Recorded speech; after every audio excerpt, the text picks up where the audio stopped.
Hi everyone, welcome to Best Recipes with Sharon. This recipe is for cherry cheesecake. It is simple and easy to make, and yet it can be fancied up to look rich and more sophisticated.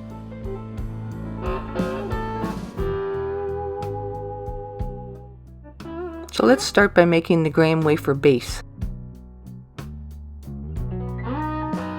Take a quarter of a cup of butter and put it in a saucepan and melt it. Take and measure out 1 1/4 cup of graham wafer crumbs and 1/4 cup of sugar,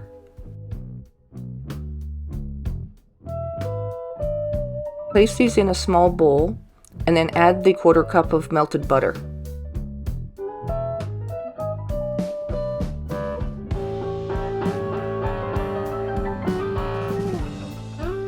Then mix this together until it becomes crumbly like this. Now line the bottom of an 8x8 pan with parchment paper. Pour the crumb mixture into the pan, smooth it out until it's nice and even, and then bake it in a 350-degree oven for approximately 6 minutes. Don't overbake it. You just want to bake it long enough so that the base will be set and won't be crumbly. Now on to making the cream cheese filling. You'll need 1 package of cream cheese, which is about 1 cup or 250 grams. And you'll need 1/4 cup of whipping cream.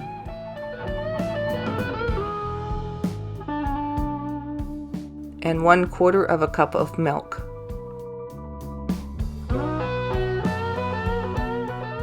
Start by adding 1 package of Dream Whip to the medium-sized mixing bowl and add the cream and the milk and whip that until it's stiff.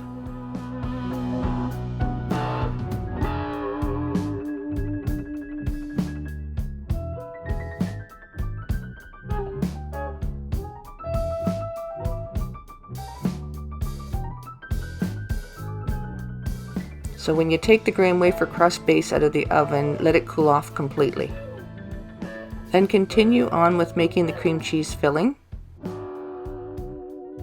I cut the cream cheese into smaller chunks so that it's easier to mix into the whipped cream.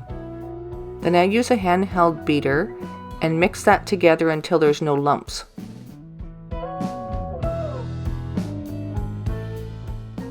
Then I add about 1/2 cup of icing sugar. And then I do a taste test to make sure that it is sweet enough and certainly not to overpower the cream cheese taste. So once you've tasted it, you can decide whether you think it needs a little bit more icing sugar, and if you do, it's only like maybe another tablespoon or so. Then once the crumb base has cooled off enough, you can pour the cream cheese mixture onto that. This is looking nice and creamy, smooth, so that's good. We'll pour it onto the base, smooth it out until it's nice and even. Then simply open a can of cherry pie filling and spoon that on top of it. Spread those cherries out evenly over the top of the cake and then chill it for about 7-8 hours for it to be set properly.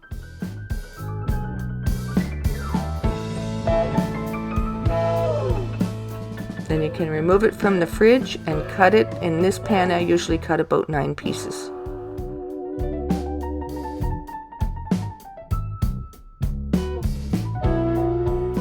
Now you can eat it just like this, or you can fancy it up a little bit.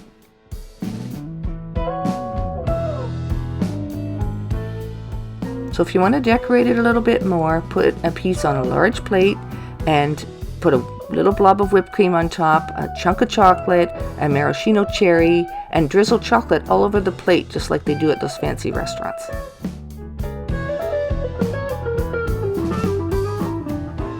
And it doesn't have to be hard to make to have a little bit of fun with it.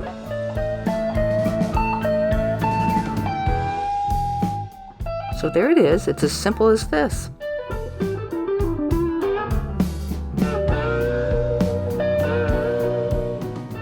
I hope you enjoyed today's recipe. Thanks for watching Best Recipes with Sharon.